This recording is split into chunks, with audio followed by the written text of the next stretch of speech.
Ada 7 ilmu, yang 6 adalah ilmu yang kaitannya dengan hablum minallah, yang 1 ilmu itu adalah hablum minas. 6 ilmu itu ada di kita yang kita pelajari terkait dengan 1 sholat. Nah, kita nanti akan belajar di sana kajian bagaimana metode cara kita bisa melakukan sholat dengan 1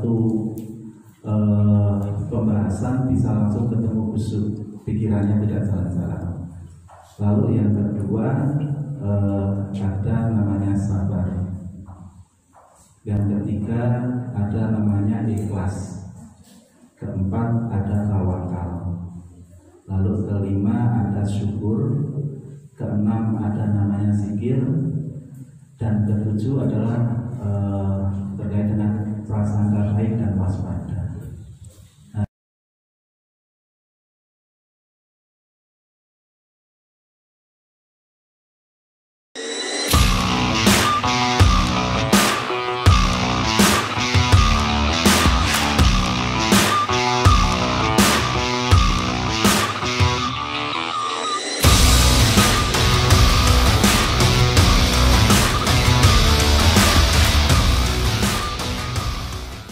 Video ini dipersembahkan oleh Semesta Swalayan. Belanja mudah, harga murah. Golden A, screen anti radiasi, monitor TV dan komputer. Assalamualaikum warahmatullahi wabarakatuh. Alhamdulillahirabbil alamin, wassalatu wassalamu ala asyrofil anbiya'i wal mursalin, sayyidina wa maulana Muhammadin wa ala Bapak, Ibu, adik-adik sekalian yang kami hormati, marilah kita sama-sama selalu memanjatkan puji syukur kehadirat Allah Subhanahu wa Ta'ala, yang mana alhamdulillah pada hari ini kita diberi kesehatan walafiat dan untuk saling bersilaturahim, dan alhamdulillah kita masih diberi kesempatan untuk mengabdi kepada Allah. Salam dan sholawat marilah kita aturkan kepada junjungan kita Nabi besar Muhammad SAW beserta keluarganya, para sahabatnya, dan kepada kita semua. Sebagai wujud syukur, mari kita aturkan hamdalah bersama-sama, dan sebagai wujud cinta kita kepada Rasulullah, kita bersolawat bersama-sama. Alhamdulillahirabbil alamin. Allahumma sholli ala sayyidina Muhammad wa ala ali sayyidina Muhammad. Perkenalkan, nama saya Novi. Saya aslinya Parakan, Temanggung. Kebetulan kami ini mau menyampaikan apa yang menjadi pengalaman saya pribadi, di mana saya belajar kajian di Yogyakarta dengan teman-teman kami, ada Mas Luki, ada Pak Eris, lalu ada Aden dari Makassar. Itu kami belajar di Yogyakarta di kajian ridho Allah di Yogyakarta. Kebetulan kami mempunyai pengalaman di mana kita di ridho Allah itu adalah mengkaji ilmu-ilmu kehidupan. Ada 7 ilmu kehidupan yang kita kaji. Lalu yang kita kaji adalah kaitannya dengan cara dan metode bagaimana kita bisa mendekat terhadap Allah, mengenal Allah dengan 7 ilmu pencari hati. Saya di sini menyampaikan berdasarkan pengalaman, yang mana ketika pengalaman kami ketika kita belajar 7 ilmu pencari hati itu menjadikan hati kita menjadi tenang, hidup kita selalu senang, lalu masalah kita terurai, dan kita malah bisa lebih mudah untuk bahagia. Jadi adik-adik ini, jadi sudah tidak ada pikiran kemana-mana, hanya senang dan senang. Dengan 7 ilmu penjernih hati itu kita bahkan mudah untuk mendekat terhadap Allah. Sholat kita juga semakin menjadi senang sholat, lalu hati menjadi tenang, bahkan kesehatan semakin lebih meningkat. Nah, saya di sini bersama teman-teman sengaja untuk menyampaikan berbagi pengalaman 7 ilmu penjernih hati itu semata-mata hanya untuk mencari pahala. Apa yang pengalaman kami yang sudah kami lakukan akan kita bagi gitu. Nggih, Bapak-bapak, jadi adik-adik, 7 ilmu penjernih hati itu apa saja? Nah, ada 7 ilmu, yang 6 adalah ilmu yang kaitannya dengan hablum minallah, yang 1 ilmu itu adalah hablum nanas. 6 ilmu itu ada di kita yang kita pelajari terkait dengan 1 sholat. Nah, kita nanti akan belajar di sana kajian bagaimana metode cara kita bisa melakukan sholat dengan cepat, mudah, dalam 1 pembahasan bisa langsung ketemu khusyuk, pikirannya tidak jalan-jalan. Lalu yang kedua ada namanya sabar. Yang ketiga ada namanya ikhlas. Keempat ada tawakal. Lalu kelima ada syukur. Keenam ada namanya zikir. Dan ketujuh adalah terkait dengan prasangka baik dan waspada. Nah, 7 ilmu itu yang kita pelajari di Yogyakarta sama teman-teman. Alhamdulillah, nanti mungkin rekan saya ini dari Makassar nanti bisa berbagi pengalaman, karena ini paling baru kurang lebih 1 bulan. Lalu apa yang beliau dapatkan ketika mencari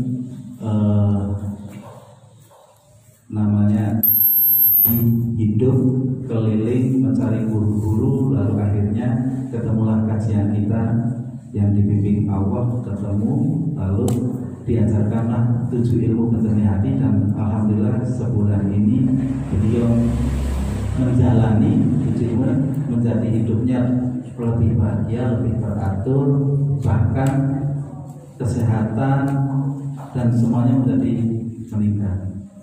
Nah, itu 7 ilmu penjernih hati yang kita cari. Nah, sekarang saya masuk pada bab yang kemarin ini kebetulan banyak yang terus dari pertama saja ini saya mohon izin kalau misalnya yang kemarin sudah mendapatkan terkait dengan 7 ilmu penjernih hati yang awal, ada kemarin iman, sabar. Nah, maka saya ulas lagi dari depan basicnya. Jadi kami ketika di ridha Allah itu kami belajar kaitannya manusia itu, saya datang dengan adanya masalah. Jadi saya datang ke kajian ridha Allah itu memang lagi punya masalah. Lalu di sana saya ketemu dengan sahabat saya Mas Yuki, dipahamkan bagaimana caranya menyelesaikan masalah dengan cepat, dan justru malah lebih mudah terurai gitu. Nah, di awal saya datang dengan adanya masalah itu dipahamkan dengan semacam surat Al-Quran, bahwasanya pedoman hidup manusia itu adalah pertama Al-Quran. Maka kalau kita kembalikan semuanya ke Al-Quran, insya Allah semua jawaban ada di sana untuk menjadi pedoman kita untuk menjalani kehidupan. Sepakat bosan? Karena kita orang beriman kan pedomannya adalah Al-Quran. Maka kita akan mengkaji nanti. Saya izin ke bapak-bapak, saya mengkaji nanti Al-Quran adalah ayatnya. Jadi nanti tidak perlu saya baca Arabnya, saya langsung baca artinya saja lalu kita kaji bareng-bareng gitu biar cepat waktunya. Dibolehkan seperti itu? Boleh ya? Nah, pertama ketika saya datang ke sahabat kami, maka kami dipahamkan bila mana kita ketika punya masalah, yuk kita kembalikan lagi ke Al-Quran. Karena Al-Quran itu menjadi petunjuk atau pedoman bagi umat manusia. Gitu. Dibukakanlah ayat Al-Quran di Al-Baqarah 2 ayat 2. Monggo Mas. 2 ayat 2. Apakah benar Al-Quran itu adalah petunjuk buat kita manusia untuk bisa mengurai masalah semuanya? Quran surat 2 surat Al-Baqarah ayat 2. Kitab Al-Quran ini tidak ada keraguan padanya, petunjuk bagi mereka yang bertakwa. Jadi Al-Quran itu adalah petunjuk bagi yang bertakwa. Selanjutnya ayat yang selanjutnya yaitu ayat ketiganya, Ayat ketiga, yaitu mereka yang beriman kepada yang gaib, yang mendirikan sholat dan menafkahkan sebagian rezeki yang kami anugerahkan kepada mereka.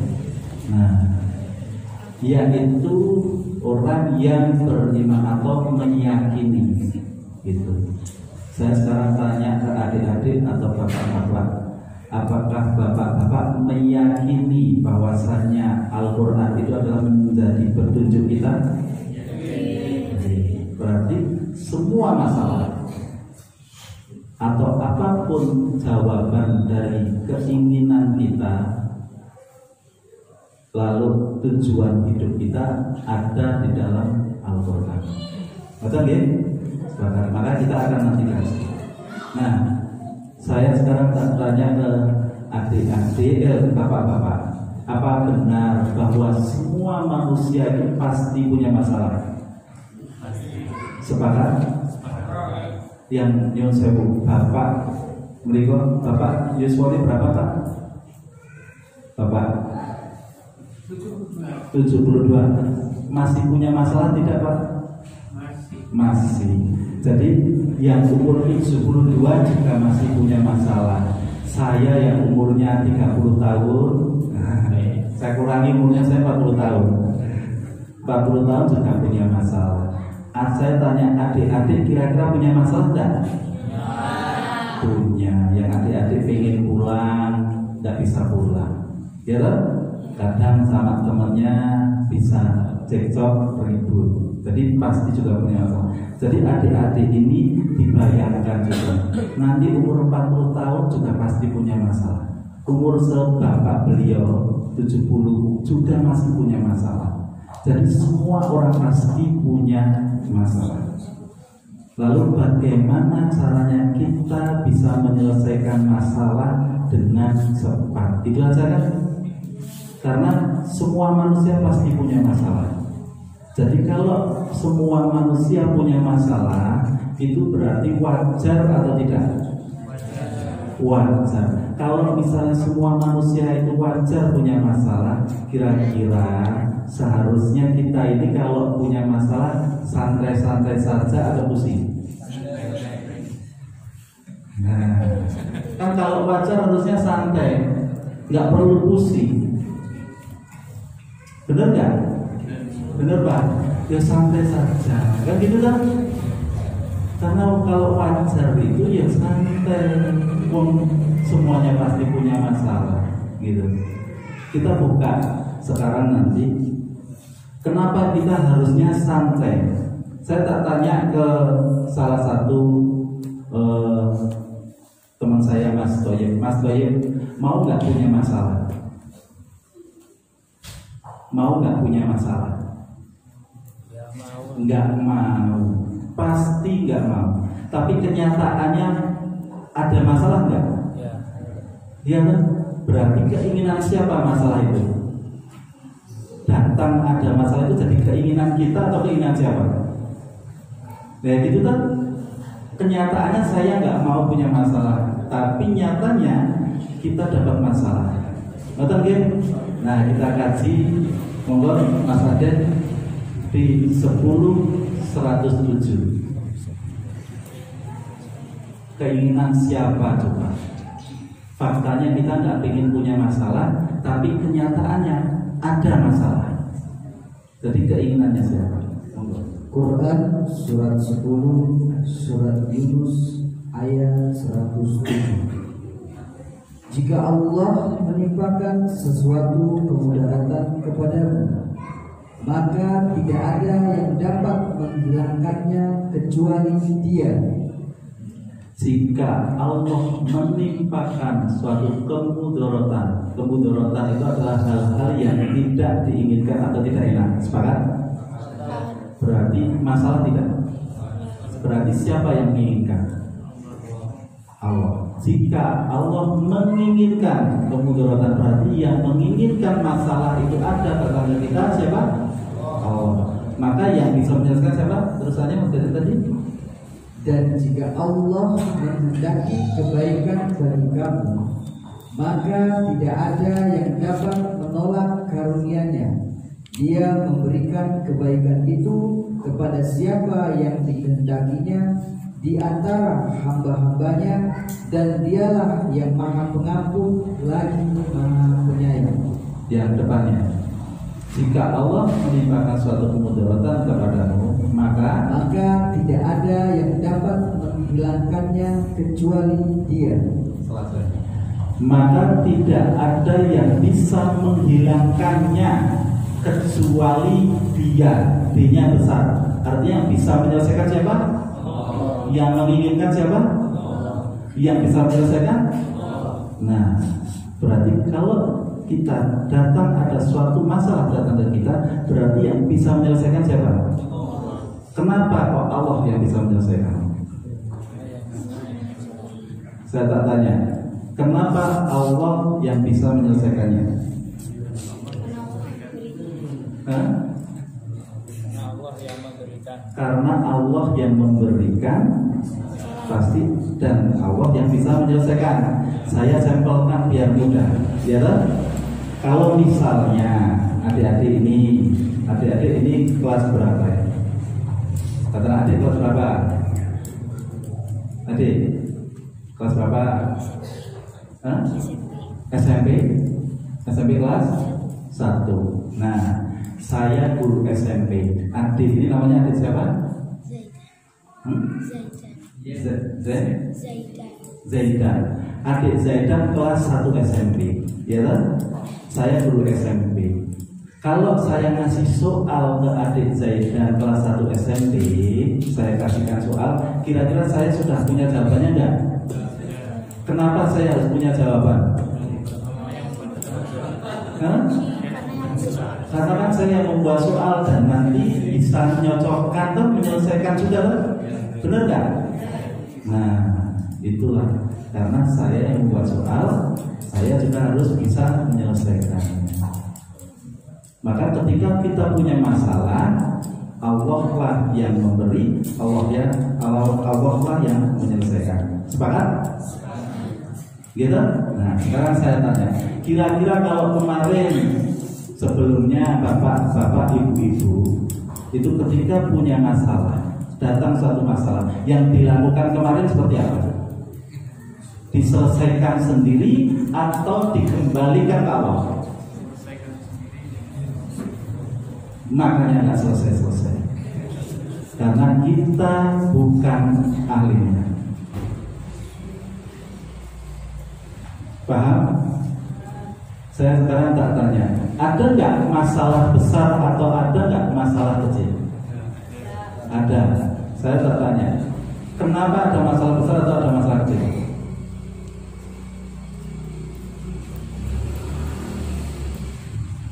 Nah, nggak bisa jawab. Sekarang tak sampelkan. Kira-kira kalau hutang 50.000 sama hutang 5 miliar, ya kan besar kecil lagi.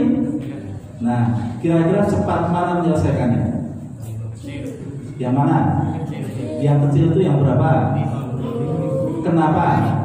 Karena lebih kecil, ya kan? Kalau sekarang saya tak balik. Kalau misalnya kita punya hutang 50.000 tapi tidak ditolong Allah, lalu 5 miliar ditolong Allah, cepat mana? 5 miliar. Berarti ada nggak masalah besar atau kecil? Nggak ada. Menjadi ada itu kalau kita tidak ditolong Allah itu menjadi besar. Walaupun 50.000 tapi tidak ditolong Allah, itulah menjadi besar. Paham? Berarti kalau menyelesaikan masalah itu seharusnya lebih cepat mana? Diselesaikan sendiri atau dikembalikan ke Allah? Kembalikan ke Allah. Kemarin selesaikan sendiri. Jadi tambah cepat selesai atau tambah rusak atau tambah mumet? Tambah mumet, tambah bodoh. Itulah yang terjadi, Bapak-bapak. Benar nggak? Nah, itulah yang terjadi. Kita itu terlalu kreatif. Ketika kita punya masalah, lalu kita seolah-olah ingin bisa menyelesaikan sendiri. Padahal yang memberi masalah siapa? Allah. Yang menyelesaikan Allah, jelas itu. Gitu. Lalu ketika Allah sudah yang memberi masalah, yang menyelesaikan Allah, kira-kira kita berat nggak? Harusnya kita merasa pusing nggak? Kan ayatnya sudah jelas. Yang memberi Allah, yang menyelesaikan Allah, berarti kita kan nggak berat. Berarti kalau kita punya masalah harusnya santai-santai saja atau pusing? Santai saja gitu loh. Oh ya selesai kalau dikembalikan ke Allah. Itu aja lah. Itu aja kok repot gitu loh kalau Gus Dur itu. Bener gak? Mau nggak kira-kira mau menyelesaikan dengan caranya Allah? Lebih cepat nggak? Nah sekarang kalau misalnya ya toh Allah itu lalu memberi penawaran. Lalu kalau kita tangkap penawaran itu, kira-kira bisa selesai cepat nggak? Iya, misal ini satu contoh saya ini kan rumahnya Temanggung, Parakan rumah saya. Lalu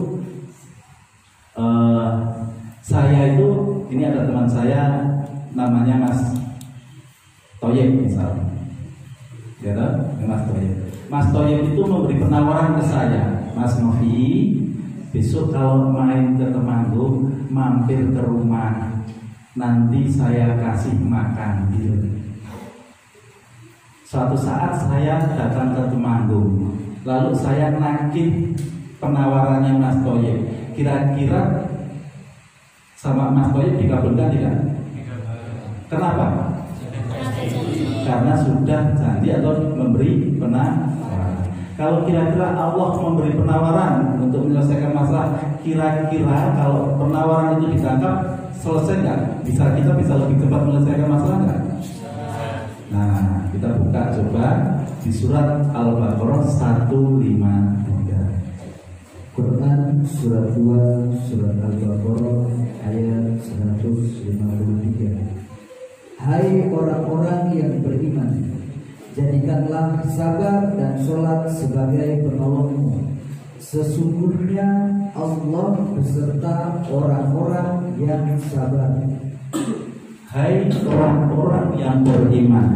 Itu kata-kata itu penawaran atau pengumuman? Penawaran. Sepakat? Itu penawaran Allah. Hai orang-orang yang beriman, jadikanlah sabar dan sholat sebagai penolongmu. Penawaran bukan? Berarti kalau kita ingin ditolong ketika kita punya masalah, berapa syaratnya yang diminta Allah? 2 apa? Sholat dan sabar. Kita tinggal melaksanakan sholat yang baik, ya toh, yang diminta Allah, lalu sabar yang diminta Allah. Kita tinggal sabar yang benar, ditolong Allah enggak? Gitu. Kalau misalnya saya sudah melakukan sholat yang diminta Allah dengan khusyuk, lalu sabar dengan benar, tapi saya tidak beriman, kira-kira ditolong Allah nggak? Berarti syaratnya berapa? 3, masih ngantuk. Nah, berarti syaratnya 3. Hai orang-orang yang beriman, jadikanlah sabar dan sholat sebagai penolongmu. Saya tak tanya ke bapak-bapak, kita itu perlu ditolong Allah nggak?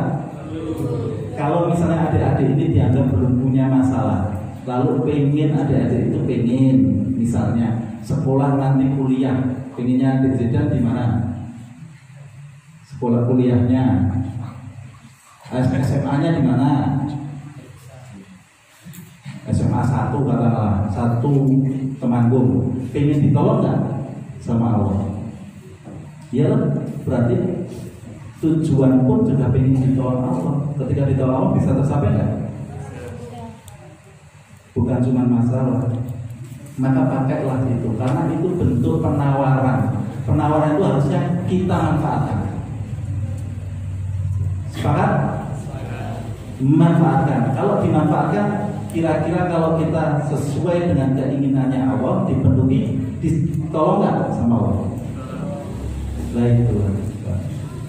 Maka kita kalau kita punya masalah, kita pengen punya tujuan, keinginan, pakailah itu. Itu bentuk penawaran Allah. Maka manfaatkan. Tinggal 3 saja itu kita manfaatkan, insya Allah pasti terkabul. Nah, itulah yang kami lakukan ketika kami di Jogja. Kami mengkaji 7 ilmu penjernih hati. 2 diantaranya ada di sini, sabar dan sholat. Gitu. Nanti kita tinggal bagaimana caranya kita sholat yang baik, khusyuk, lalu sabar yang benar, dan iman yang kita iman yang lebih baik. Maka dengan 3 itu insya Allah pasti ditolong Allah. Betul nggih? Sepakat kita belajar itu saja untuk menyelesaikan semua masalah kehidupan kita? Lebih mudah mana sekolah ini? Anak SMP itu ada berapa mata sekolah, mata pelajaran? 14. Tapi dari 14 mata pelajaran belum tentu bisa menyelesaikan masalah kehidupan. Saya kuliah ada 144 SKS, tapi dari 144 SKS tidak ada satupun yang bisa menyelesaikan masalah kehidupan saya. Tapi cukup dengan 3 saja. Pelajari dengan baik, lakukan, praktekkan, lalu kita buktikan. Kita buktikan saja dengan 3 itu, nanti Allah pasti menolong kita. Karena ini bentuk penawaran Allah. Dan firman Allah itu pasti benar atau tidak? Pasti benar. Maka tolong, ini masih berupa namanya teori, ya toh? Nanti akan kita kaji bagaimana caranya, metodenya itu bareng-bareng, lalu tolong dipraktekkan. Kalau dipraktekkan, ini saya contohkan.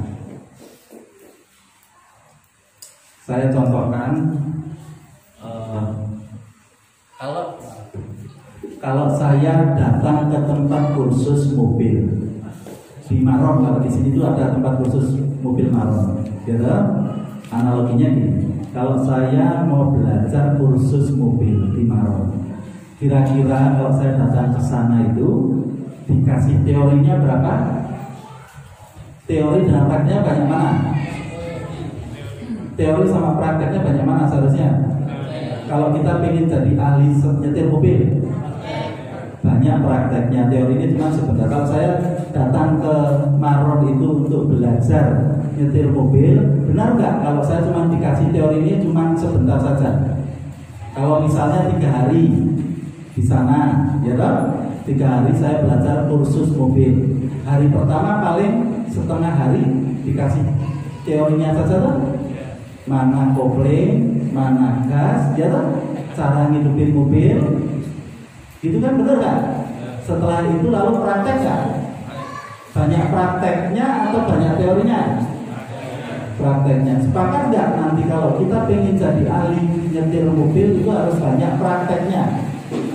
Nah, kalau kita kembalikan lagi ke teori kehidupan, kalau tadi ayat tadi itu kan bukan teori itu bisa berjalan nggak kalau tidak dipraktekkan? Nggak bisa berjalan.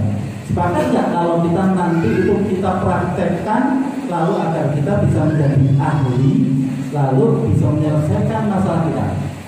Mau nggak? Mau ya?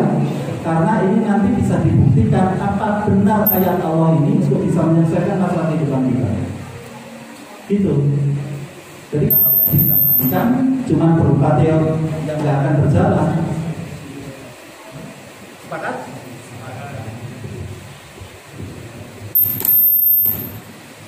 Sepakat ya? Ini harus banyak prakteknya, gitu. Harus dipraktekkan Pak Ibu. Kalau nggak dipraktekkan ya nggak akan berjalan. Kalau cuma sebagai teori saja masuk telinga kanan keluar telinga kiri nggak mungkin selesai. Pengen nggak punya masalah lalu selesai masalahnya? Berarti harus banyak prakteknya. Gitu aja ya.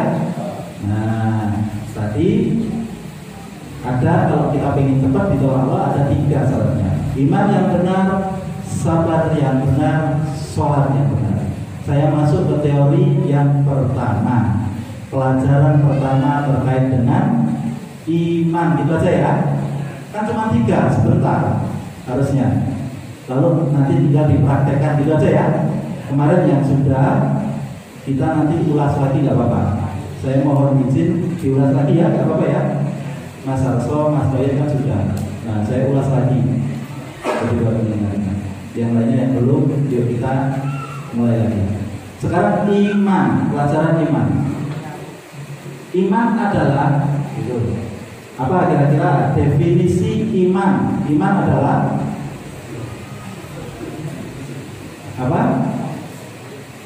Jawab yang keras, cepat gitu. Salah apa-apa ini di model kayak dianggap pelajaran SD saja. Percaya, itu kan? Iman adalah percaya terhadap Allah. Sepakat? Kalau percaya terhadap Allah, butuh proses atau tidak? Halo? Butuh proses enggak? Tidak, sudah benar. Berarti sudah lulus semua. Berarti percaya terhadap Allah sudah tidak butuh proses. Lalu kalau percaya terhadap Allah, itu cara definisi. Sekarang kira-kira manfaatnya iman itu sudah sampai sejauh itu atau tidak? Coba kita buka Mas Deden.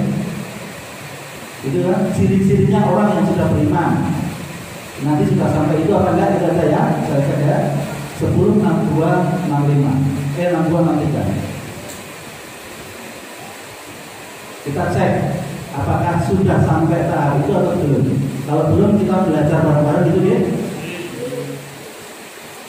Quran surat 10 surat Yunus ayat 62. Ingatlah sesungguhnya wali-wali Allah itu tidak ada kekhawatiran terhadap mereka dan tidak pula mereka bersedih hati. Ya, yaitu mana ayat 63 ayat 63, yaitu orang-orang yang beriman dan mereka selalu bertakwa. Nah, ciri-ciri orang yang sudah beriman adalah 1, tidak ada rasa khawatir dan bersedih hati. Kira-kira Bapak Ibu di sini masih ada rasa khawatir dan bersedih hati tidak? Masih. Berarti ayatnya itu yang benar atau kira-kira Bapak yang benar? Katanya sudah beriman. Kalau orang yang sudah beriman, cirinya tadi tidak ada rasa takut dan khawatir. Masih khawatir? Masih sering khawatir? Besok tagihannya tanggal 30 itu bisa masuk atau tidak? Masih khawatir? Kira-kira besok sekolahnya mau kemana nih adik-adik? Nah, cirinya itu Pak. Kalau sudah beriman, menurut firman Allah bahwa tidak ada khawatir orang beriman. Kita mau perlu dibahas nggak imannya sampai tahap mana? Itu metodenya ya, caranya ya, langsung ya, biar kita sudah langsung bisa praktekkan gitu aja ya. Nah, karena cirinya itu, kalau kita ciri kok masih ada rasa khawatir atau takut, berarti kita belum full imannya. Iman itu harus full atau boleh separuh-paruh? Harus full, ya toh, harus maksimal kan? Nah, kalau sudah maksimal ya tidak ada mungkin ketemu takut dan khawatir. Berarti kita bagaimana caranya kita beriman gitu saja ya. Bisa saya contohkan caranya. Caranya adalah ini. Saya pakai ada dua, yang satu teori dulu, yang kedua adalah cara metodenya, langsung prakteknya. Saya teori dulu untuk bagaimana kita harus percaya terhadap Allah. Yang pertama adalah teori terkait dengan ada seorang santri datang ke kiainya.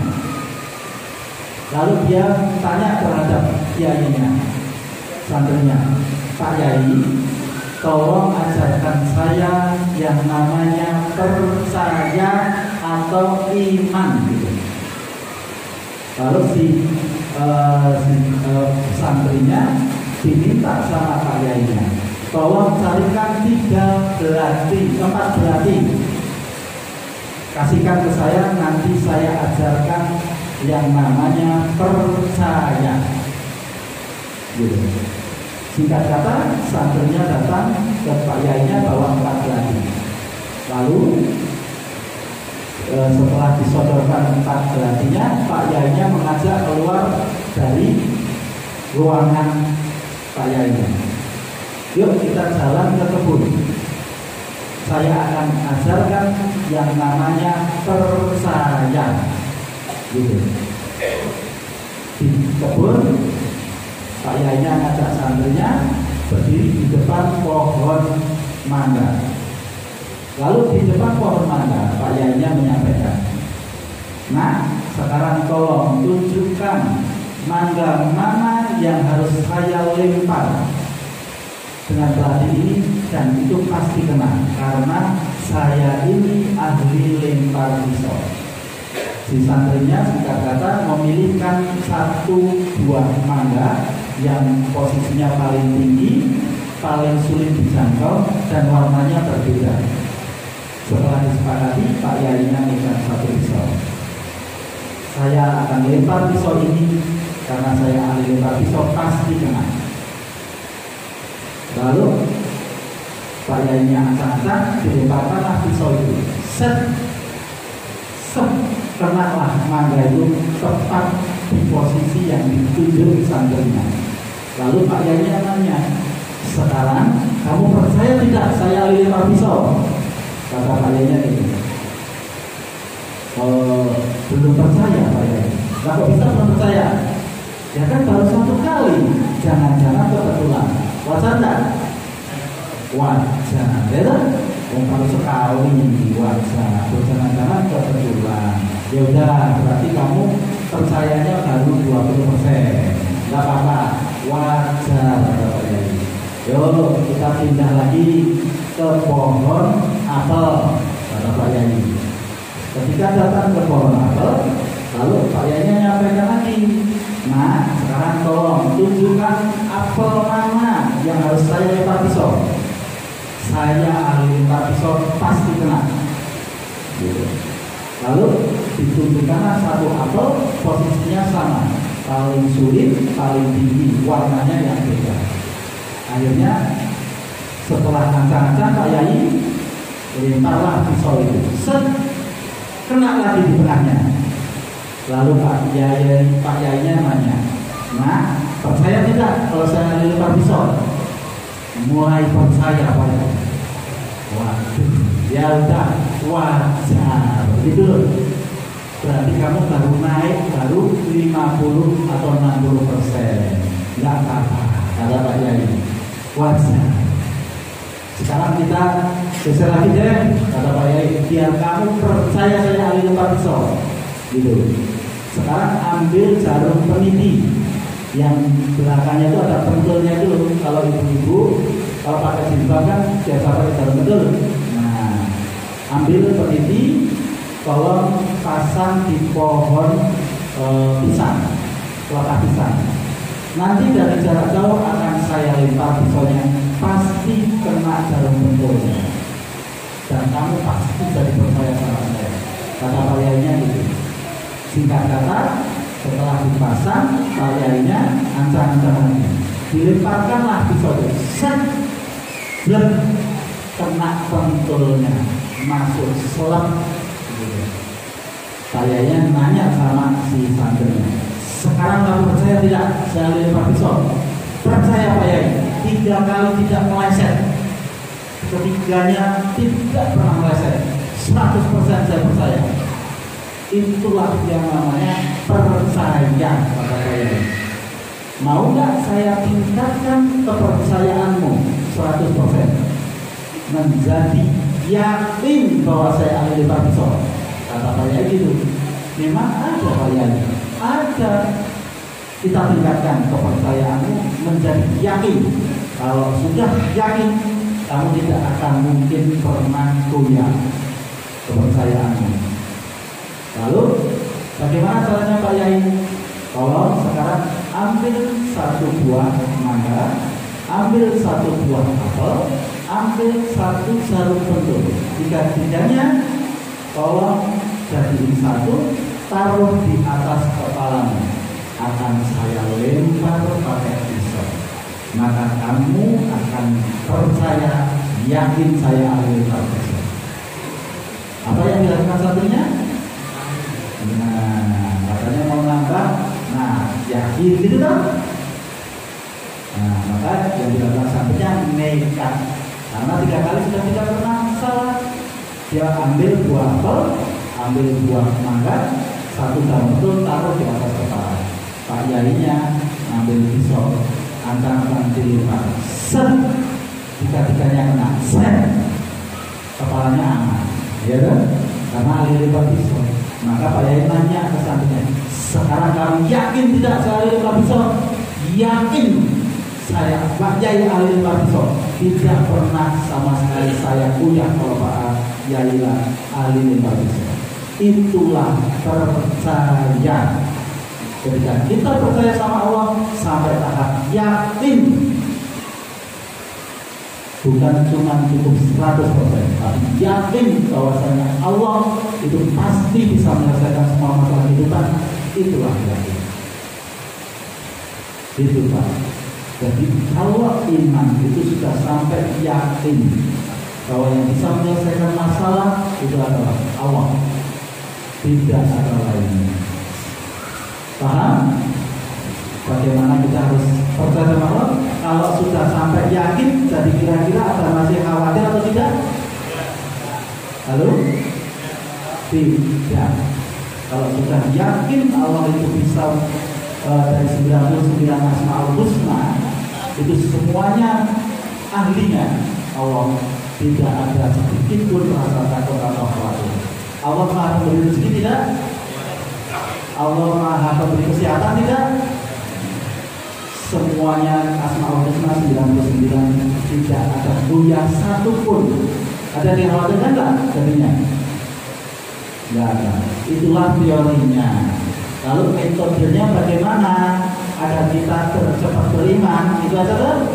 Caranya adalah cuma ada 1. Saya contohkan dengan analogi agar mudah nyambung, bisa diterapkan gitu ya.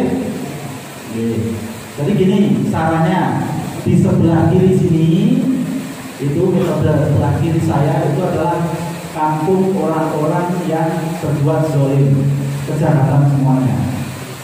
Yang di sebelah kanan saya ini adalah kampung orang-orang baik semuanya. Kebetulan yang di sebelah kanan ini semuanya yang kaitannya dengan ibadah mereka melakukan semuanya. Yang sebelah kiri semua yang kaitannya dengan maksiat semuanya ada di situ.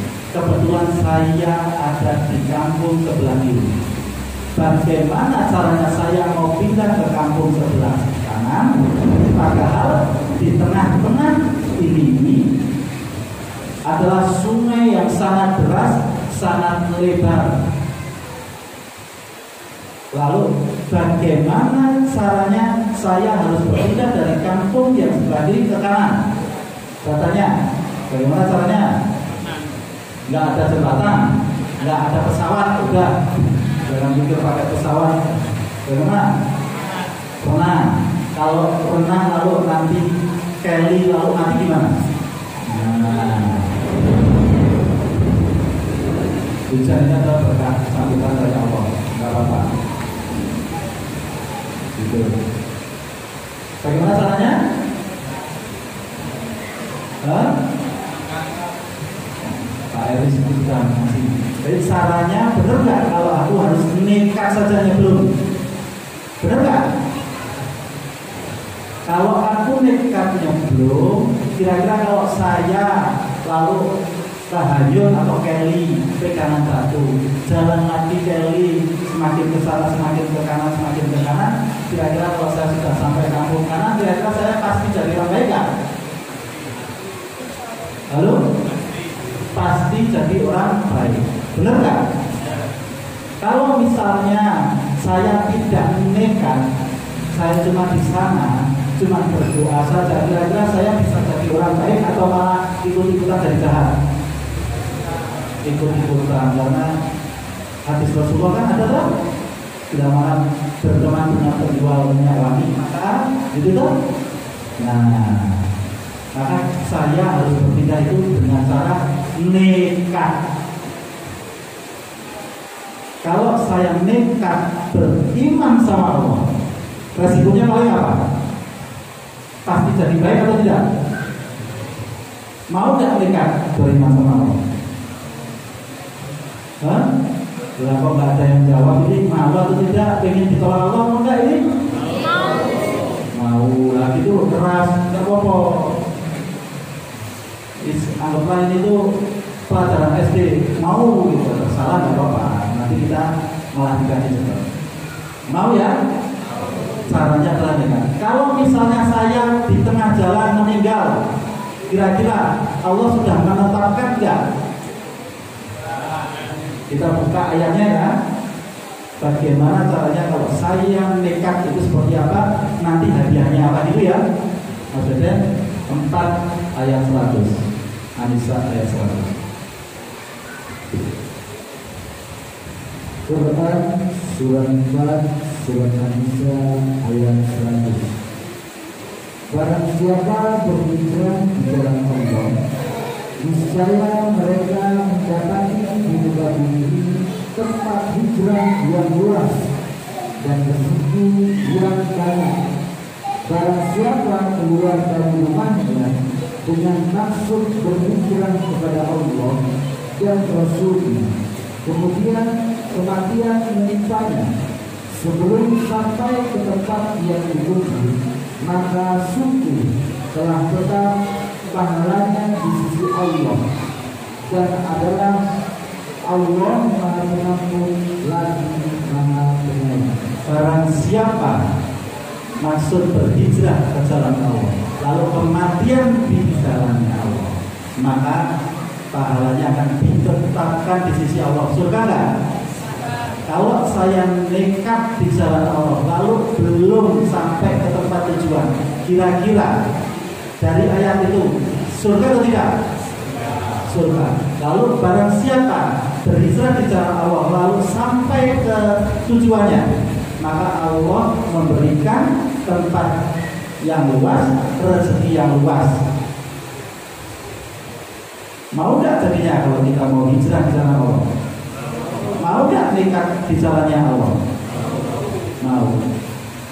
Maka sekarang ada satu tambahan materi. Kalau Bapak Ibu mau nekat di jalan Allah, pengen Allah nolong, maka tolong kita berikrar terhadap Allah. Mau nggak? Berikrar kepada Allah bareng-bareng disampaikan dengan benar-benar dan sungguh-sungguh. Janji sama Allah, bukan janji sama saya. Janjinya bagaimana? Agar kita mulai saat ini, itulah kita hijrah di jalan Allah, kita nekat di jalannya Allah. Mau nggak? Mau. Belum pernah? Sudah pernah nggak? Kayak itu janji Allah? Belum pernah kan? Ayo kita janji bareng-bareng. Kalau sudah janji, lalu tolong itu janjinya itu ditepati karena itu sama Allah.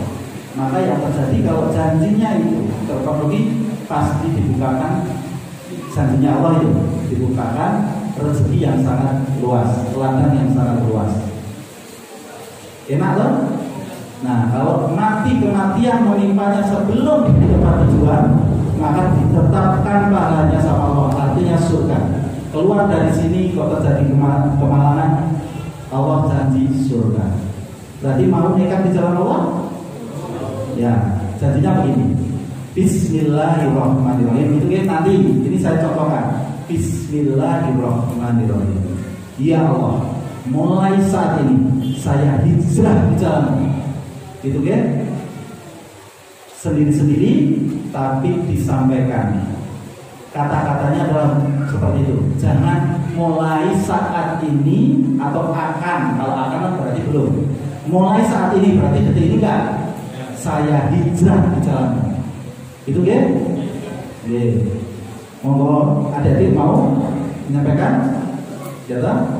Bagaimana cara menyampaikannya? Bismillahirrahmanirrahim. Mulai saat ini saya hijrah di jalanmu. Ibu-ibu juga ya? Monggo bareng-bareng disampaikan dengan sungguh-sungguh dan dengan rasa hormat terhadap Allah. Duduknya yang tenang, itu kan? Lalu disampaikan dengan sungguh-sungguh. Monggo mulai sekarang.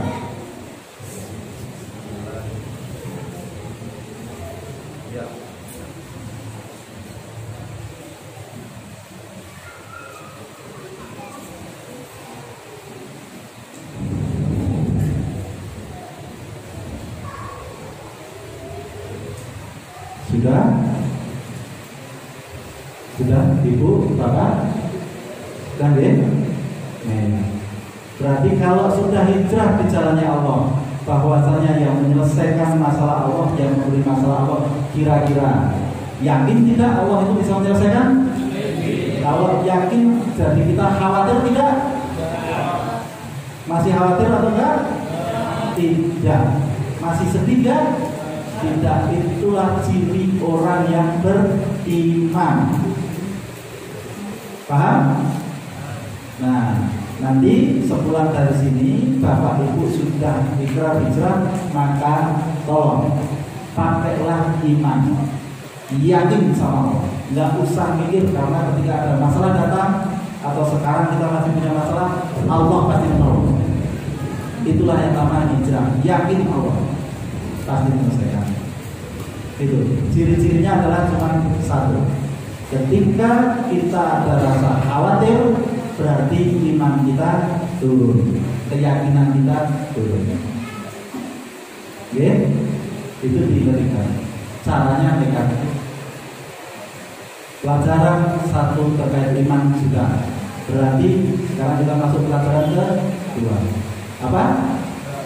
Sabar. Gitu ya. Kita tutup pelajaran iman, kita masuk ke pelajaran sabar.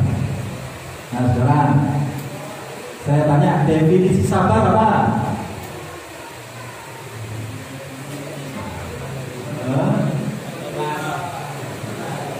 Sabar adalah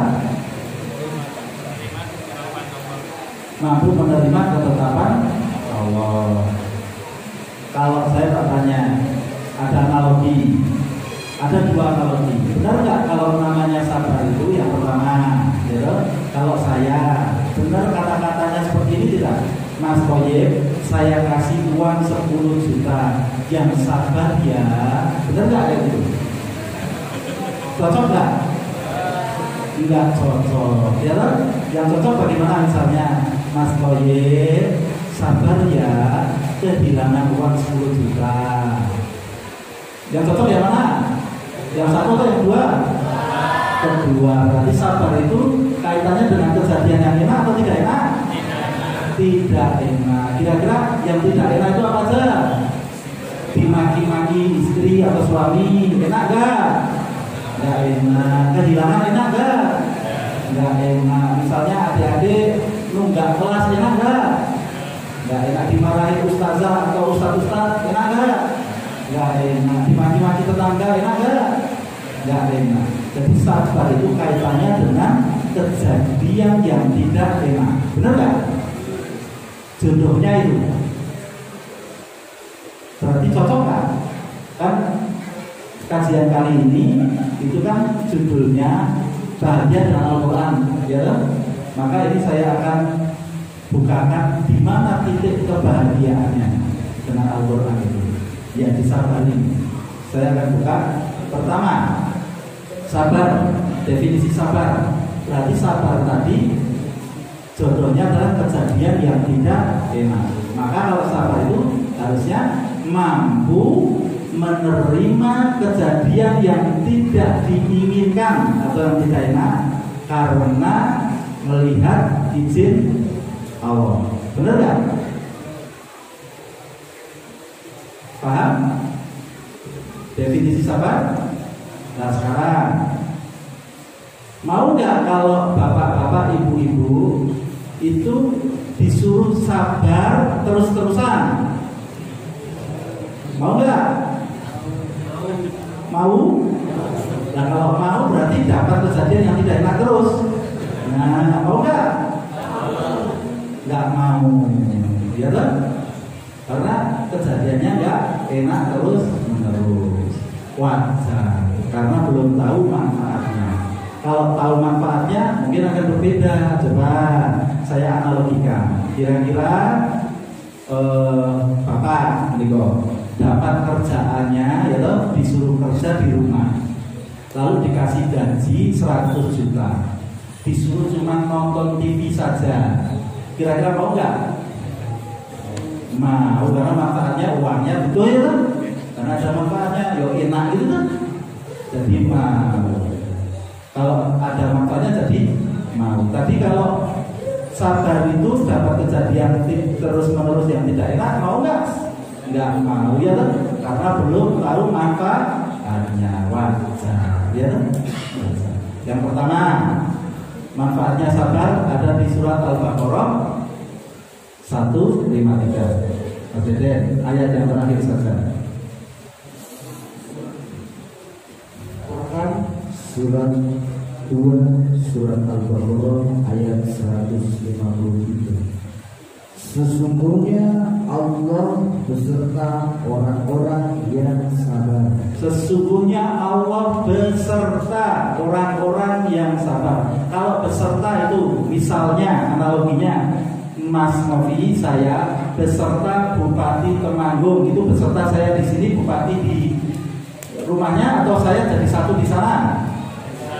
Jadi satu. Kalau misalnya saya beserta rombongan Bupati dalam satu mobil, atau kira-kira saya di sini mobilnya di depan sana jalan bulu, berarti satu mobil kalau beserta, ya kan? Kalau misalnya saya beserta Bupati Temanggung, lalu ada orang yang mau nagih saya, Bupati itu kira-kira diam saja atau mau bantu saya? Bantu, ngisi-ngisi lah. Ngisi-ngisi. Kira-kira kalau saya beserta sama Bupati Temanggung, saya lapar, kira-kira bisa dikasih makan enggak? Dikasih makan. Kalau saya misalnya ada orang yang mau mengganggu saya, kalau saya beserta Bupati Temanggung, kira-kira Bupati Temanggung itu diam saja atau membantu saya? Membantu. Itulah kalau beserta. Kalau Allah beserta kita, kira-kira dibantu nggak? Pasti dibantu. Paham? Firman Allah itu sesungguhnya Allah beserta orang-orang yang sabar. Berarti pasti dibantu. Jadi kalau kita punya masalah apapun, Allah pasti membantu kalau kita sabarnya benar. Sepakat? Nah, berarti mau nggak kalau kira-kira yang satu itu manfaatnya? Yang kedua, surat Az-Zumar 39 ayat 10. Saya percepat biar sampai kemarin. Quran surat 39 surat Az-Zumar ayat 10. Katakanlah, hai hamba-hambaku yang beriman, bertakwalah kepada Tuhanmu. Orang-orang yang berbuat baik di dunia ini memperoleh kebaikan, dan bumi Allah itu adalah luas. Sesungguhnya hanya orang-orang yang bersabarlah yang dicukupkan pahala mereka tanpa batas. Hanya itu berapa? Satu. Novi hanya punya topi kopiah ini berarti satu atau dua? Satu. 6.666 ayat di Al-Quran. Hanya satu. Bersabarlah, Allah berfirman, yang akan diberi pahala tanpa batas kalau orang yang sabar. Jadi saya tanya, kalau tanpa batas dengan 1 juta banyak mana? Tanpa batas. Dengan 1 miliar, 1 triliun, kita besok meninggal. Yang dikumpulkan itu di dunia itu apa? Pahala. Kalau kita nanti meninggal lalu kita ditimbang, kita mendapatkan pahala tanpa batas, kira-kira banyak dosanya atau banyak pahalanya yang banyak? Maka pasti surga enggak? Hanya orang yang bersabar. Allah menjadikan di tafsir Jalalain, bahkan kalau orang sabar itu dapat pintu surga tersendiri. Mau ditimbang bagaimana kalau kita dapat pahala tanpa batas? Maka kebahagiaan di dunia tercapai. Karena kalau Allah tadi Al-Baqarah 153, Allah beserta di dunia diselesaikan semua masalahnya. Di akhirat di Az-Zumar 10, 39-10 dapat pahala tanpa batas. Kita insya Allah jadi dapat surga asal sabarnya benar. Manfaatnya itu. Sekarang saya tanya, mau nggak sabar terus menerus? Halo? Kok maunya kok pelan-pelan gitu loh? Berarti dapat kejadian nggak enak terus menerus itu senang nggak? Lebih senang punya istri yang cerewet atau yang baik? Nah, kan kalau ingin sabar kan harusnya dapat sarana yang tidak enak di rumah. Jadi sarana sabar. Katanya mau pengen jadi ahli sabar. Pengen jadi ahli sabar nggak? Pengen dapat pahala tanpa batas nggak? Pengen surga nggak? Saya tanya, tujuan bapak-bapak dan adik-adik ibu-ibu di sini itu pengennya apa toh? Kan cuma ada satu, kebahagiaan dunia dan akhirat. Ketemu nggak dengan sabar? Karena di dunia pasti ditolak Allah, nanti di akhirat dijanjikan Allah surga. Maka hanya itu satu. Hanya dengan orang-orang bersabarlah Allah memberikan pahala tanpa batas. Maka mau nggak jadi ahli sabar? Seneng nggak kalau misalnya dapat masalah terus menerus? Nah, bolak-balik kok malah biar begini loh. Mau nggak jadi ahli sabar? Berarti harus dapat kejadian yang tidak enak, ya kan? Ya kan? Karena belum tahu caranya saja. Nanti saya kasih tahu caranya biar bisa jadi sabar gampang gitu loh. Tapi mau dulu nggak? Mau. Berarti seneng nggak kalau dapat misalnya masalah istri cerewet, anak rewel? Seneng nggak? Itu kejadian enak atau tidak enak? Dimaki-maki tetangga seneng nggak? Seneng. Misalnya dimaki-maki debt kolektor seneng nggak? Seneng. Karena kalau saya sabar pasti selesai, ya kan? Nah, saya contohkan sekarang cuma bagaimana caranya gitu aja kan? Biar kita mudah menjadi orang yang sabar. Saya tak tanya, Bapak Ibu di sini sudah ada yang tahu caranya enggak? Kan dari dulu kan cuma dikasih tahu nenek-nenek kita, ibu kita sabar ya sabar. Tapi pernah enggak kita tuh tanya caranya bagaimana Bu? Gitu loh. Belum pernah kan? Nah, maka kita di ridho Allah itu sampai kajian itu caranya bagaimana kita ajarkan agar kita bisa mempraktekkan, karena pulang dari sini harus dipraktekkan itu. Berarti senang tuh kalau pulang nanti ada sarana sabar. Nah, ketemu istri pulang dimarahin, alhamdulillah gitu kan. Harusnya kan gitu. Jadi sabar, saya dapat pahala tanpa batas, ditolong Allah gitu aja. Benar nggak? Nah, sekarang saya contohkan. Mas Koye bisa minta tolong maaf loh, biar masukin hidupnya sendiri. Ke depan sini Mas Koye. Biar saya contohkan bagaimana caranya sabar itu ya. Tadi definisi sabar apa? Mampu menerima. Ya kan? Kalau mampu menerima seperti ini misalnya, Mas Koye diterima ya. Ini saya mau kasih HP. Kalau saya ngasih, wajarnya itu setelah diterima bilangnya apa Mas? Terima kasih. Terima kasih. Lalu kalau terima kasih harusnya hatinya senang atau berongol? Senang. Kalau senang bilangnya harusnya alhamdulillah. Alhamdulillah. Kalau menerima seharusnya ketika diterima itu lalu harusnya bilangnya alhamdulillah. Hatinya senang nggak? Senang. Kalau dongkol juga mau dikasih kok dongkol, bisa nggak? Bisa nggak? Nggak bisa. Kalau diberi itu pasti senang ya. Mas Koye saya kasih HP, etok selalu kasih beneran. Mas Koye saya kasih HP. Alhamdulillah. Itu ya. Harusnya coba slow motion. Ketika bilang terima kasih itu apakah sudah diterima atau belum ya? Ini harus 2 kali biar tahu. Mas Koye saya kasih HP, terima dulu, lalu habis itu alhamdulillah. Artinya senang? Senang. Diterima dulu, baru terima kasih, alhamdulillah. Itulah yang dinamakan mampu menerima. Paham? Ya toh? Sekarang, ya toh kan? Tadi mampu menerima kejadian yang tidak enak. Ya toh? Sekarang ini HP saya ganti kejadian yang tidak enak aja toh? Benar kan? Nah ini Mas Koye, ya kan? Saya kasih istrinya galak. Harusnya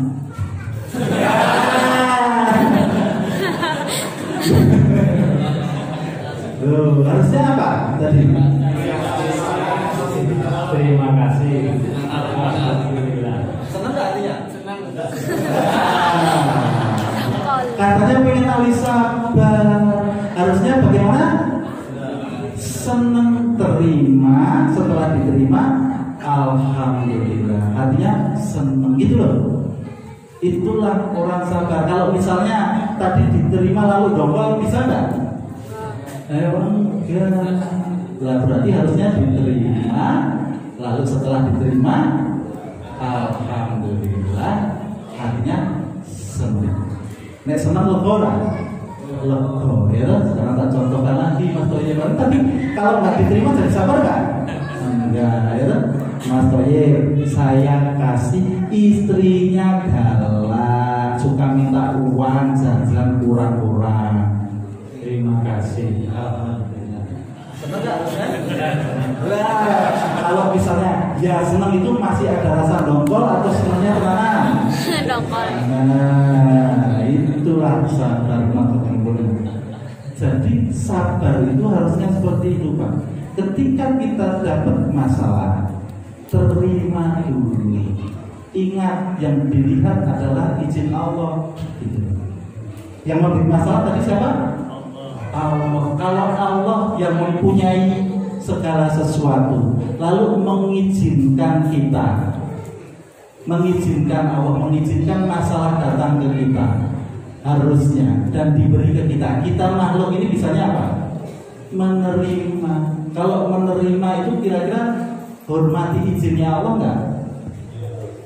Hormati, Allah itu sudah memberi, sudah mengizinkan, hormati, maka terima dulu. Setelah diterima, baru alhamdulillah senang. Maka ketika itu terpenuhi, sabarnya terpenuhi, Allah langsung beserta urusannya pasti selesai, gitu kan? Kita mendapatkan pahala tanpa batas. Saya tak tanya, kalau kemarin dimarah-marahin istri, kira-kira jawabannya kemarin seperti apa? Marah. Kira-kira istri itu marah itu dipengaruhi setan atau tidak? Dipengaruhi setan. Lalu kita misalnya ikut marah, kita dipengaruhi setan atau Allah beserta? Di mana setan ketemu setan jadinya reoni apa enggak? Tidak, ditambah rame itu loh. Makanya itulah yang terjadi.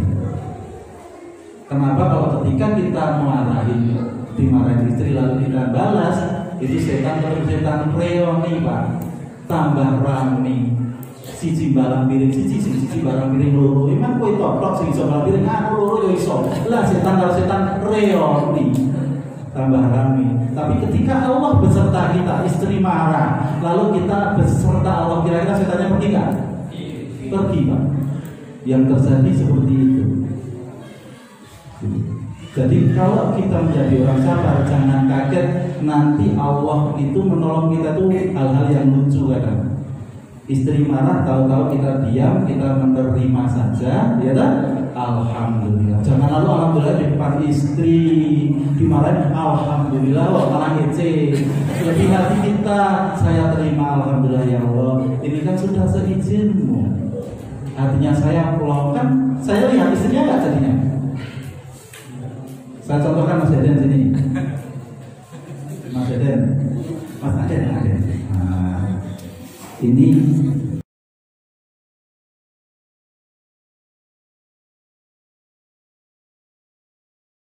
ketika Allah memberi masalah ke depan saya, caranya apa? Yang saya lihat izin Allahnya dulu, nggak usah terpengaruh sama ininya. Allah maha baik kan? Pasti ngasih yang terbaik nggak buat kita? Nah itu casingnya saja itu yang kelihatan nggak enak. Istri marah, dimarahin kolektor itu nggak enaknya. Tapi kalau ketika kita bisa nerima, hadiahnya apa? Pahala tanpa batas. Allah beserta, maka semua masalah selesai. Itulah yang dinamakan sabar yang benar. Itu. Jadi senang tidak kalau misalnya dapat sarana di rumah, sarana sabar, atau perlu sarana sabarnya ketemu orang di alun-alun diajak berantem. Senang di rumah ini. Kalau misalnya pengen belajar ahli, saya pengen jadi belajar ahli tinju, ya kan? Saya lebih baik senang punya sarana latihan tinjunya di rumah atau di luar rumah. Mending lebih senang di rumah karena nggak perlu kelihatan orangnya kan jadi ahli, tahu-tahu keluar sudah jadi ahli tinju. Nah kalau pengen ahli sabar berarti senang dapat sarana di rumah atau di luar rumah? Di rumah. Berarti kalau dapat sarana sabar itu kejadian enak atau tidak enak? Berarti yang tidak enak apa saja di rumah? Istrinya cerewet, ya toh? Jalukane anake aneh-aneh, nakal. Itu loh. Harus disyukuri, alhamdulillah sarananya di rumah, bukan di luar gitu loh. Paham nggak? Berarti kalau misalnya dapat istri yang cerewet seneng nggak? Ibu-ibu kalau dapat suami yang galak seneng nggak? Seneng, ya kan? Harusnya seneng. Katanya pengen bahagia dunia dan akhirat lewat sabar. Janji Allah itu kalau memang kita penuhi, ketemulah bahagia dunia dan akhiratnya. Ada? Oke? Jadi mau jadi ahli sabar? Mau. Ketemunya adalah kejadian yang ya kan? Maka yang dilihat adalah izinnya Allah. Bisa ya? Besok kita ulas lagi sampai diperhatikan, pulang dari sini diperhatikan, ya kan? Ketemu pulang dari sini kan sudah hijrah, berarti tidak boleh khawatir, benar? Tidak boleh khawatir, tidak boleh sedih. Lalu ketika sudah pulang sampai rumah ada sarana, harusnya alhamdulillah, ya kan? Dimarahin, jangan kaget. nanti ketika pulang dari sini rata-rata ketika kajian kita di Jogja itu nanti akan ada sarana untuk belajar. Itu wajar. Misalnya saya guru, ya toh, ngajari masnya belajar 1 tambah 1 berapa? 2, ya toh. Setelah itu nanti di akhir pelajaran biasanya ini tahu nggak ya ini pelajaran 1 tambah 1. Saya pasti nyimpe nggak orang Jawa ini. Tak ajarin merah, jadi kira-kira dikasih nama atau ini kan itu kan. Saya analogikan, apel 1 tambah apel 1 berapa mas? Berapa tadi ya? 2 mas. Oh ya wis, nek wis bisa, berarti saya nggak perlu tak tambah sarana. Iya kan? Tapi kalau belum tahu, saya cari sarana lagi ya. Biar paham benar 1 tambah 1 2 pelajarannya. Jadi jangan kaget nanti pulang pasti nanti dapat sarana untuk belajar sabar gitu loh. Wajar, semua teman-teman saya di Jogja itu kajian kayak gitu. Lalu kita ingin belajar, ingat oh iya, kan saya harus lihat izin Allahnya, bukan lihat masalahnya, gitu kan? Nah, alhamdulillah, ya Allah, saya sudah paham, gitu kan? Saya terima, hati senang, gitu. Selesai. Cukup pelajaran sabar, saya tutup. Ada pertanyaan enggak? Ini sudah tinggal waktunya berapa menit lagi? 10 ke 1 kan ada 3 kan? Syaratnya iman, sabar, sholat. Nanti kita akan lanjutkan ke sholat yang khusyuk pelajarannya. Dari 2 materi tadi ada pertanyaan enggak? J, Bapak. Assalamualaikum warahmatullahi wabarakatuh. Waalaikumsalam. Mohon pencerahannya Bapak terkait dengan sabar. Itu kita menerima ikhlas apa adanya. Tapi yang ingin saya tanyakan bagaimana dengan hadis yang mengatakan durian, Pak? Jadi kaitan dengan sabar itu adalah mampu menerima. Kira-kira kalau mampu menerima itu kita pasif atau aktif? Kalau mampu menerima kan aktif, bukan ngelumur. Berbeda kan? Ngelumur itu kalau tidak menerima itu kan ngelumur atau diam. Itu sabar nggak? Kalau ngelumur? Tidak. Kalau sabar itu aktif Pak. Kita berkomunikasi dengan Allah, menerima. Maka memang seperti itu. Allah tidak akan merubah suatu kaum tidak mana kaum itu sendiri tidak merubahnya 13-11 gitu ya. Coba Mas, itu ayatnya itu Pak, 13-11. Coba kita dengarkan. Jadi tetap ada yang namanya usaha nantinya kita usaha untuk bergerak. Itu Pak, untuk menyelesaikan, bukan lalu kita diam saja. Terima dulu, kalau terima Allah beserta, maka Allah yang akan menyelesaikan. Lalu kita namanya usaha atau ikhtiar. Nanti akan ketemu ilmu yang ke-6 kita, namanya tawakal. Gitu, hasilnya nanti adalah pasrahkan ke Allah. Gitu, paham? Jadi caranya seperti itu Pak. Nanti ada di dari 7 ilmu dan niat.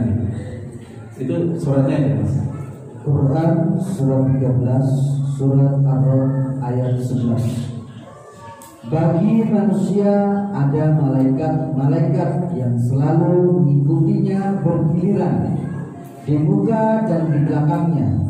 Mereka menjaganya atas perintah Allah. Sesungguhnya Allah tidak merubah keadaan sesuatu kaum sehingga mereka merubah keadaan yang ada pada diri mereka sendiri. Nah, sesungguhnya Allah tidak akan merubah suatu kaum. Kalau kita tarik diri kita, sesungguhnya Allah tidak akan merubah kita kalau tidak dengan kita sendiri yang merubah itu loh. Ada namanya kita hadis Allah sesuai prasangka, praduga dan lainnya. Maka ketika dengan iman kita yakin Allah pasti nolong, praduga kita baik ya, pasti ditolong Allah. Itu loh Mas. Seperti itu. Dan nanti ada di ilmu tawakal lagi. Ada pertanyaan lain?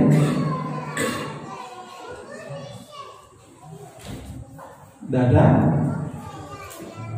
Cukup? Oke. Berarti pelajaran 2 ini kita kaitan dengan surat Al-Baqarah 153, iman, sahabat, dan sholat. Kita tutup dulu kajian hari ini. Nanti di lain waktu kalau memang berkenan mau diteruskan ke sholat khususnya, kan ada satu syarat lagi sholat khususnya, maka akan kita tambah. Ngerti nggih? Agar kita komplit. Tapi untuk menyelesaikan masalah kehidupan pakai 1 atau 2 itu aja pun insya Allah selesai sebelum sholat, asal kita sabarnya benar, imannya benar. Kemarin ada salah satu pengalaman kami diperlihatkan sama Allah kajian di Magelang. Jadi ada kajian gini di ruang tamu, di ruang keluarga itu pemilik rumah, itu yang punya rumah. Saya ngisi kajian terkait dengan iman saja. Nah, si pemilik rumah itu orangnya nggak pernah sholat, lalu dia masih suka namanya sako itu, nyuntik narkotika, itu masih suka seperti itu. Tapi ketika kita lagi ngaji, dia dengerin diam-diam di belakang. Baru pelajaran terkait dengan iman, keyakinan. Bedanya dengan kita nanti ini, Pak. Nah, setelah iman selesai tutup duhur, saya berangkat ke sholat dengan Mas Deden. Ini Mas Aden. Kita berangkat sholat ke masjid. Pulang dari masjid, tahu-tahu datang dia yang punya kontrakan itu datang. Mas, jangan pulang dulu. Mau ngapain? Pokoknya jangan pulang dulu. Saya mau pergi dulu. Tunggu saya sampai pulang. Saya sampai pulang. Waduh, salah saya buat kajian di ruangan ini. Saya gitu. Udah nggak apa-apa lah.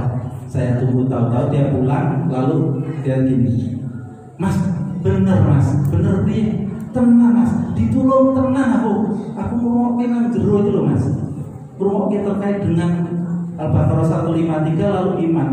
Aku jam 12 ini harus bayar pegadaian 1.850.000. 1.850.000. Gak ada uang sama sekali. Lalu saya dengerin, saya cuma ya wis lah, nekat. Nek Allah belum pasti belum orang nonton rupanya aku. Itu dia bilang. Ketika seperti itu, saya berangkat ke masjid. Ternyata dia mau sholat, tapi karena nggak pernah sama sekali ke masjid, malu. Dia wudhu, ambil itu sholat di kamar. Nah, ketika sholat di kamar, WA-nya itu ada WA masuk. Kuntik bulitnya dia WA. Kowe wis bayar belum angsuran? Lah, durung boleh, tahu-tahu belum jawab durung, sudah ada WA masuk lagi. Bisa transfer wis sak yuta 850 nek gawe ngangsur. Loh, itulah iman. Ternyata Allah menunjukkan ke saya. Ternyata dengan yakin saja sama Allah. Tidak melihat orang namanya iman itu. Tidak melihat saya yang wajahnya kayak gini. Kalau saya imannya tidak baik, tidak yakin sama Allah 100%, ya belum tentu ditolong Allah. Tapi orang-orang seperti mereka yang nekat tenang, bonek tenang, ya selesai. Itu yang terjadi. Kemarin ini saksi hidup.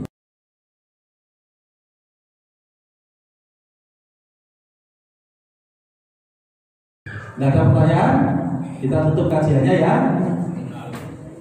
Itu. Terima kasih. Sebelumnya saya minta maaf bila mana ada kata-kata saya yang menyinggung Bapak Ibu di sini atau adik-adik ya, diwakilkan sama Mas Toyib ya. Mas Toyib, kalau Mas Toyib memaafkan ya. Nanti bapak-bapak memaafkan ya. Oke, saya sah ya. Jadi terima kasih. Wassalamualaikum warahmatullahi wabarakatuh. Kita tutup dengan kata alhamdulillah bersama-sama. Alhamdulillah.